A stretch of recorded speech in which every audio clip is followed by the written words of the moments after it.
In the emerald waters off the coast of Brazil, during the heat of the day, a dark shadow glides silently towards its prey and attacks.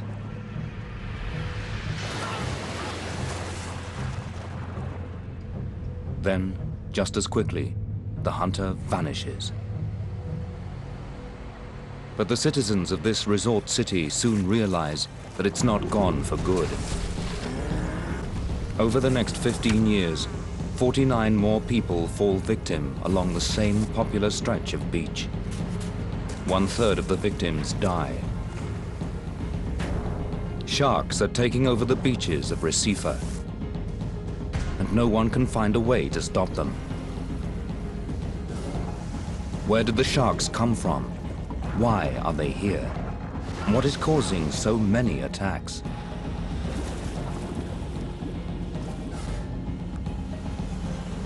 Solving this mystery will require two teams of experts, one in Brazil and the other in the United States. They will discover who is the hunter and who is the hunted.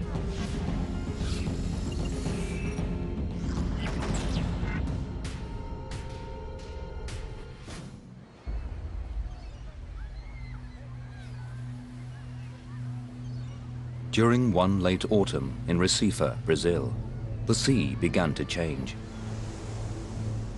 A southeasterly swell brought in big waves, and many of the young residents of this bustling South American beach city were eager to ride them. Some of the best waves lay far offshore in deep water.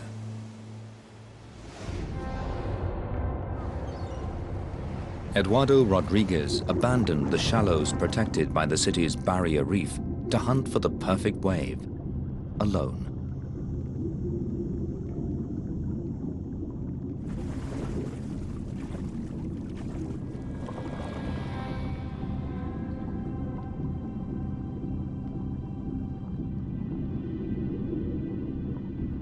Then, without warning, Eduardo was pulled under. A sharp pain penetrated his lower body. In a matter of seconds, the attack was over, but the predator departed with Eduardo's left leg. He struggled for air at the surface, and lifeguards on shore saw his flailing limbs in the distance.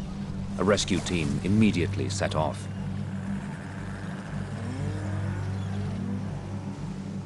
It discovered Eduardo still alive. This peaceful beach resort was instantly held hostage by a single bite.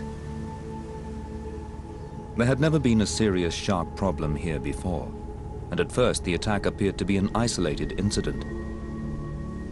But tragically, this was far from the case.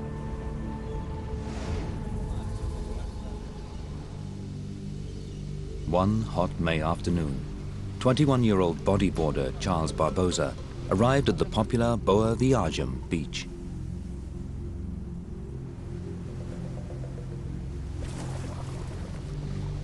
He paddled out to catch a mounting swell, taking advantage of the few good waves the sea had to offer.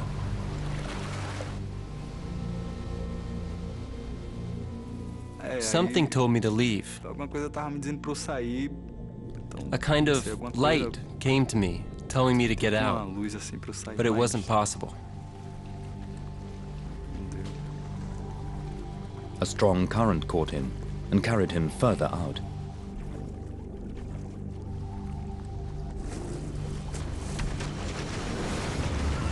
Then suddenly, Charles was forced under by a formidable foe. His right leg locked in the jaws of his aggressor. He struggled and finally managed to break free. The predator then turned, and the two met face to face. No one on the beach could see the battle ensuing below the waves, but surfers out on the water noticed the frenzy and immediately headed for shore. Charles was now abandoned and left to fight alone. He punched with his right hand. but the agile attacker slammed its jaws shut, piercing through bone, and with a single bite, ripped off his hand. Charles struck again with his left hand, but this too was taken by the predator. Both hands were now completely severed, and only then did the culprit disappear. Over the next few years, a rash of shark attacks terrorized the beaches along Recifer's coastline. In the 4 years following Charles Barbosa's attack, sharks claimed 9 more lives. As more people were maimed and killed, authorities struggled to find answers.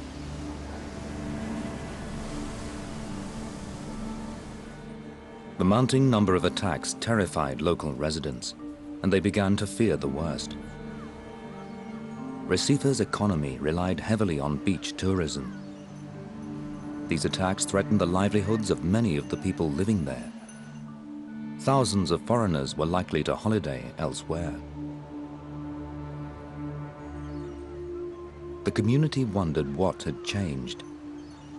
They'd never experienced an outbreak of shark attacks before, and sharks had been there all along.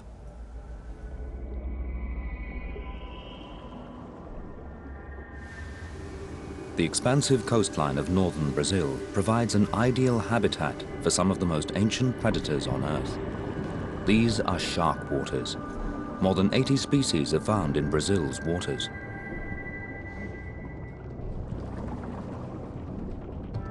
The majority of them pose no direct threat to man, but there are some that are known to attack and kill humans. The great white, the mako, the bull shark, the tiger shark, and the giant hammerhead all travel Brazil's Atlantic waters. Previously, they had coexisted with the city's residents without serious problem. Shark attacks had been exceptionally rare, as they are in most places. But in Recife, things had now changed, and attacks were happening all too often. Something had caused at least one species of shark to begin to attack humans. And the hunter's technique suggested which species was to blame.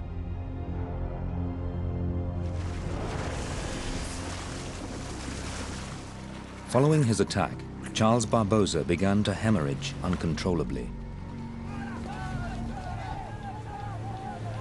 Lifeguards on shore could now see the commotion.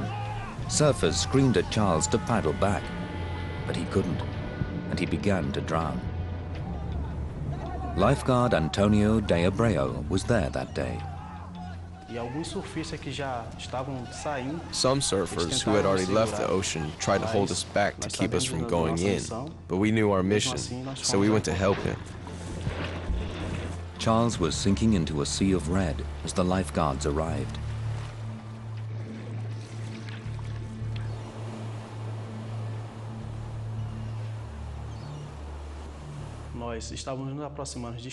When we approached Charles, I saw that his hand was already cut off.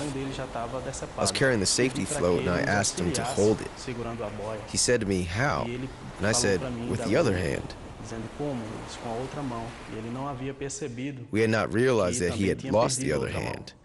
When he raised his arm from the water and saw it, he screamed that he wanted to die. The lifeguards secured Charles and rushed him to shore.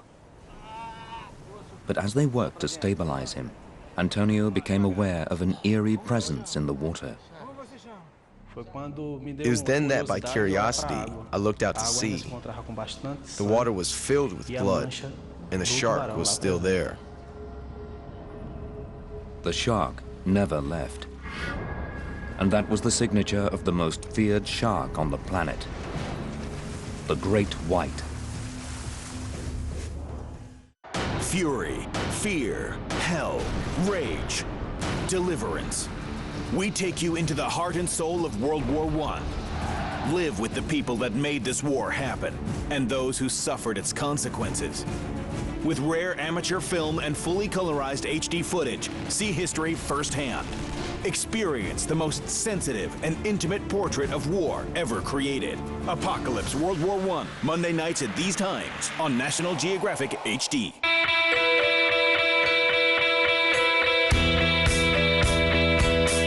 If you're talking tongues, the answer's not forsaken.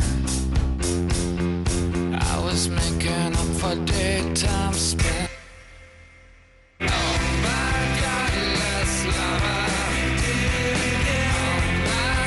LG Ultra HD TV. You're unbelievable.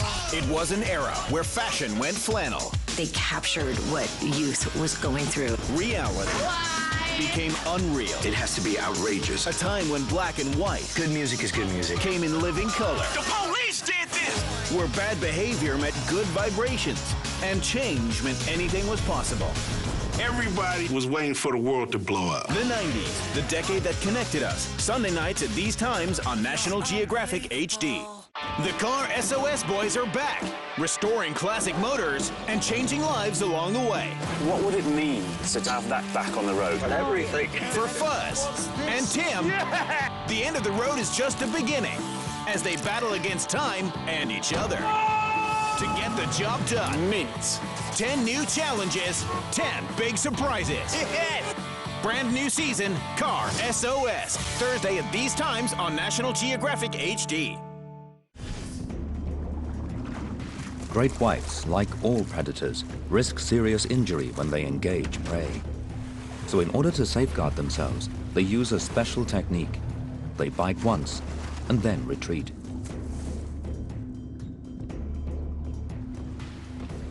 Only after the prey has bled out does the shark return to its motionless meal, thereby ensuring its own safety.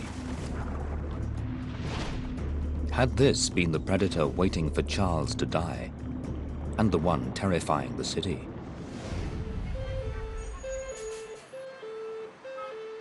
With the threat of an infamous killer prowling just offshore, the city feared more attacks. Media outlets around the world now focus their attention on Recife. The residents here could only hope that the unusual and random attacks would end. But why were the encounters happening so frequently? And why would a great white shark have made this popular beach its home? The citizens of Recife had always believed they were immune to shark attacks, but this inexplicable outbreak had many on edge. The statistics steadily worsened. 22 people taken in just 5 years, and all on the same small stretch of beach.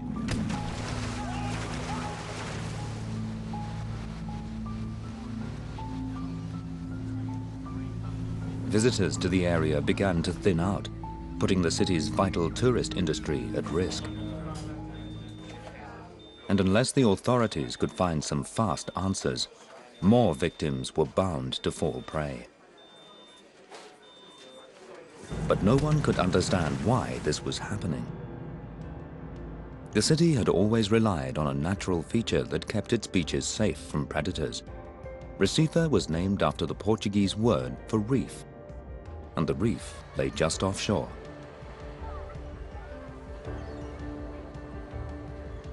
It was a natural barrier to the open sea, providing protection to swimmers, waders, and bathers. Most locals used this rocky boundary as their limit, believing it kept predators out of the shallows. Cristiana Damiano is a marine biologist and a reef specialist. This reef extended for like almost 5 miles, and it works as a natural barrier. Dr. Fabio Hazin is an oceanographer and shark expert from Recife. For the bathers, if they stay inside this protection, they almost don't have any risk of being attacked by sharks. The chances of a shark attack are reduced if swimmers remain in the natural pools formed during low tide. But for some people, the real attraction lies beyond the barrier wall, where the waves are better. It looks like an ordinary place, but it's a place where we can find the sharks beyond the reef. The problem is that the surfers, they have to go away beyond the reef so that they can get the good waves, and that's why they get more exposed. But something else beyond the reef may have been attracting the sharks to the coast.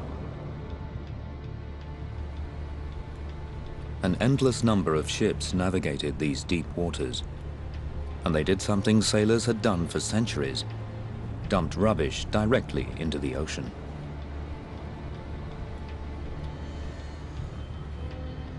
Over 600 vessels passed just offshore from the afflicted Brazilian beaches every year. Could the stench of their refuse have been luring hunters from the depths? Sharks have a sophisticated sense of smell. Their highly evolved olfactory receptors can gather scent from around 2 kilometers away. Great whites can also stick their heads a meter out of the water. They're the only fish to do this, and it's usually to inspect potential prey at the surface. But in some instances, they do it to gather scent. Were the ships luring the sharks to the coast?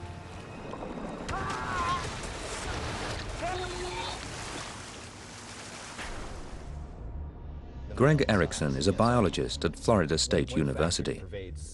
Dr. Gregory Skomel is a shark specialist from the Massachusetts Marine Fisheries. I suppose having fishing boats or just boats in general dumping trash into the water is going to attract sharks. Is that true? You're dealing with an animal that runs on pure instinct, that's tuned to its senses. The brain of a shark is largely committed to smell.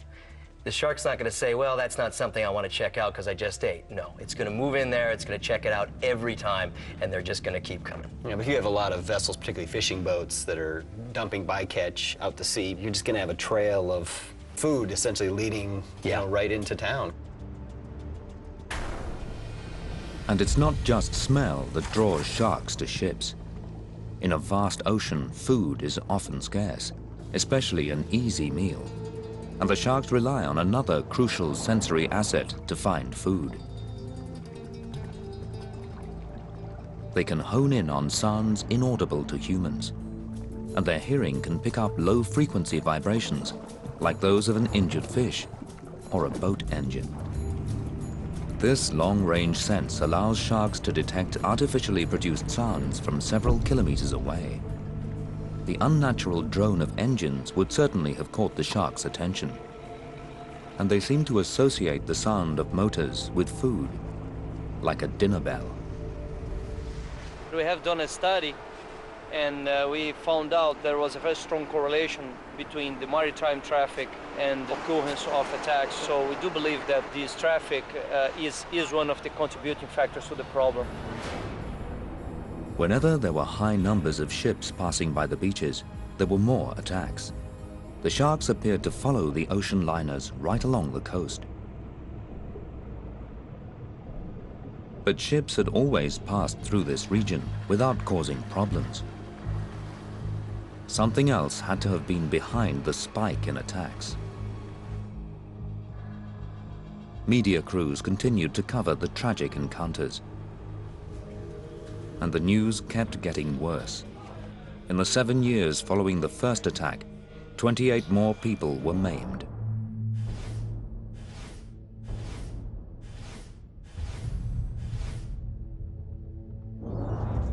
At first, the state government denied there was a shark problem, but eventually they banned surfing. Recife became the only city in the world where the sport was illegal. Violators risked losing their boards and being fined, but many people braved the waters anyway.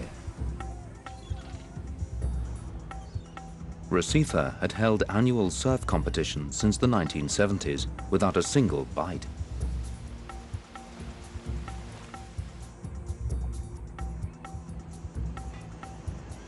The city now posted signs suggesting people shouldn't go beyond the reef, but they made no mention of sharks. Most of the recent incidents with sharks had been outside the reef. But this wasn't the only place in the sea where people were being attacked. An aerial photo of Boa Viagem Beach, where Charles Barbosa was attacked, revealed something very unsettling. Charles Barbosa in particular was bodyboarding out in this region right here, and during a rising tide, he was attacked right at that spot. And you can see it's not far from the shore. A large break is visible in the reef. You do see that strong barrier reef that gives folks a sense that they're protected, gives folks the sense that, well, the reef extends all the way across when actually it probably doesn't go top to bottom. There's channels that cut through here. The barrier wall does not, in fact, provide absolute protection.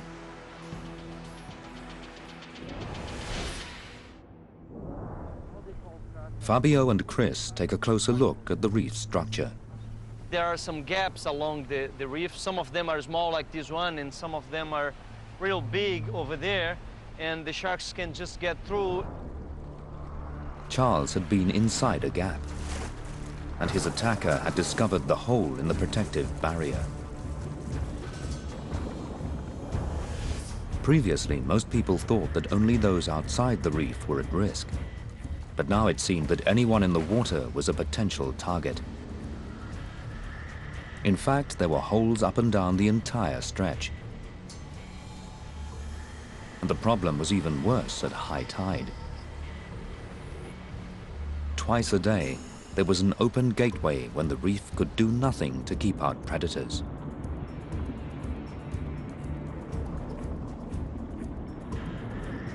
Sharks could come over the reef during the rising tide, and then escape with the outgoing tide. The area thought for so long to be a safe haven was actually vulnerable. But great whites still weren't likely to venture into these shallow waters. The tidal variation here was too small to accommodate their immense size, and it would have been difficult for them to navigate around the rocky barrier. So if the predator wasn't a great white, then what was it? Piedade Beach was another popular spot. A small church perched along the shore offered hope to some that this area would be safe.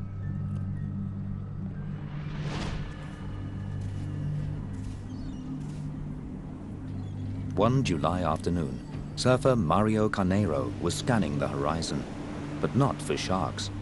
He was searching for the perfect set, like other surfers who were defying the ban. It was nearing the end of the day, but Mario knew that if he didn't move soon, he'd miss his chance. Uneven waves made it difficult for him to get into position.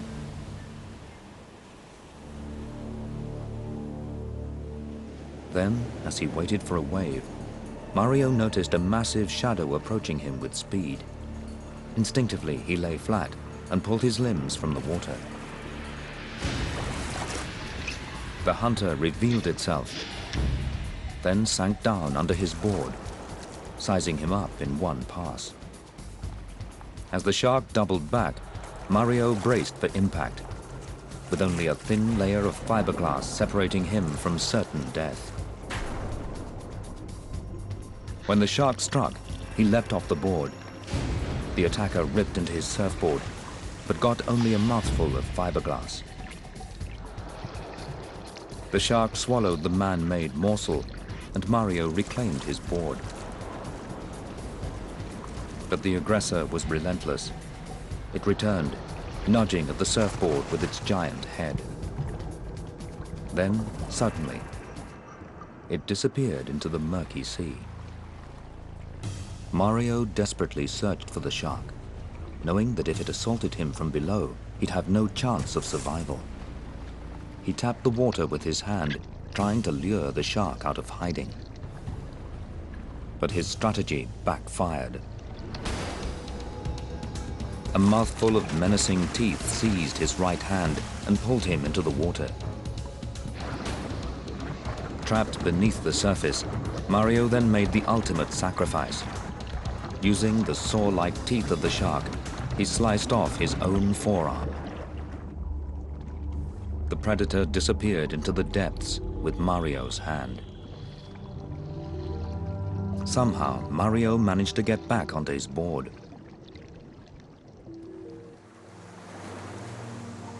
Miraculously, a small wave planted him just a few meters from shore, and he stumbled onto the sand. His prayers were heard, and Mario survived his terrifying ordeal.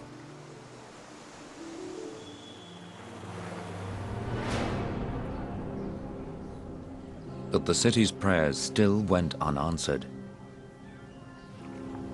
However, the shark that amputated Mario's hand also removed 2 large chunks from his surfboard.